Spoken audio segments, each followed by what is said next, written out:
د مستۍ د وجې نه نن دین روان دی، د مستۍ ایمان را نزي.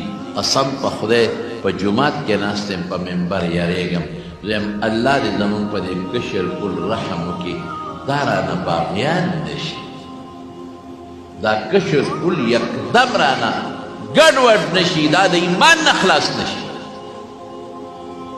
د دې کشر کل په دې بچو د خدای قهر او غضب نازل نشي.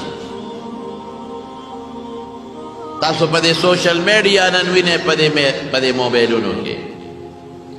نو نن درته یو نصیحت کوم، زما باور انشاءالله تاسو ته یم او زما چې کوم خلک تاسو پښتانه ورته مینوال وایئ، زما بیانونه اوري، که پاکستان کې دی او که په بهر ملکونو کې دی، هغوی ته یم هغه واورئ، او که کوم بار خلک دي او زما بیان اوري، هغوی ته یم ویم. نن خلک په سوشل میډیا څونه کنځلي او بل پسې کوي، خصوصا یو سیاسي خلک د بل لیډر پسې، بل سیاسي خلک د بل لیډر پسې کوي که نه کوي. قسم په خدای د ښځې او د لوڼو کنځلي او بل ته کوي. دا ولې؟ دا ګناه نه ده؟ دا لیډر به ستا قبر کې څملي، دا لیډر به تا له د خدای په دربار کې سفارش کوي، دی به تا